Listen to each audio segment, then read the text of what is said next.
அன்பிற்கினிய மாதா தொலைக்காட்சி ஆதரவாளர்களே மற்றும் பார்வையாளர்களே, அன்றாட உணவு நிகழ்வின் இன்றைய நற்செய்தி பகுதியிலே இயேசு ஒரு முக்கியமான கேள்வியை கண்முன்னே வைக்கிறார். என்ன அது? மெசியா தாவீதின் மகன் மட்டும் என்றால் தாவீது அவரை என் தலைவர் என்று ஏன் அழைக்கிறார் என்பதுதான் அந்த கேள்வி. யூதர்கள் மெசியாவை ஒரு பெரிய அரசராக, அரசியல் விடுதலை தருபவராக மட்டுமல்ல, மற்றும் அவரே நிறைவாழ்வை தருபவர்களாக எதிர்பார்த்தார்கள். ஆனால் இயேசு அவருடைய பார்வையை உயர்த்துகிறார். மெசியா வெறும் மனித அரசர் மட்டுமல்ல, அவர் கடவுளால் அனுப்பப்பட்ட இறை மகன். இயேசு இங்கே ஒரு உண்மையை நமக்கு வெளிப்படுத்துகிறார். மனிதர்கள் நினைப்பதை விட இறைவன், அவருடைய திட்டம் நமக்கு மிகவும் பெரியது என்பதுதான்.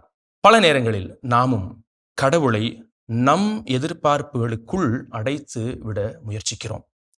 எனக்கு இந்த கொடை வேண்டும், இது கிடைத்தால் கடவுள் நல்லவர், என் திட்டம் நடந்தால் அவர் என்னோடு இருக்கிறார் என்று நினைக்கிறோம். ஆனால் கடவுள் நம் சிந்தனையை விட உயர்ந்தவர் என்பதை நினைக்க மறக்கிறோம்.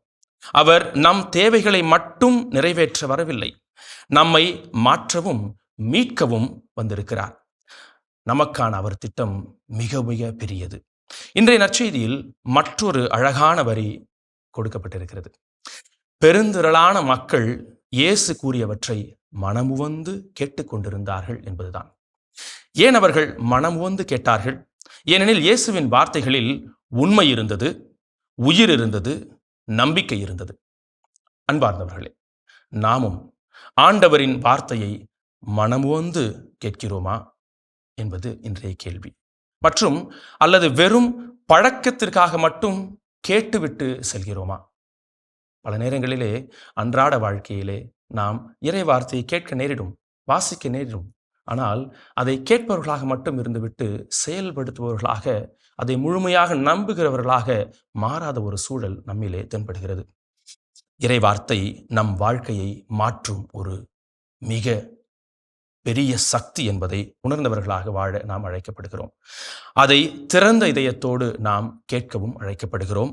நம் பார்வையும் மாறும், நம் வாழ்வும் புதுப்பிக்கப்படும் என்பதுதான் இறைவார்த்தை நமக்கு அடிக்கோடிடும் மிக ஆழமான உண்மை. இயேசுவை வெறும் வரலாற்று மனிதராக அல்ல, என் வாழ்க்கையின் ஆண்டவராக ஏற்றுக்கொள்ள இன்றைய நற்செய்தி நம்மை அழைக்கிறது.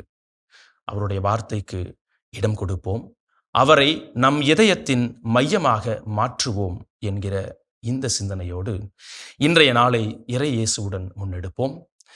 இல்லம்தோறும் இறையரசின் சாட்சியாக வாழ்வோம். இயேசுவுக்கே புகழ், இயேசுவுக்கே நன்றி, மரியே வாழ்க.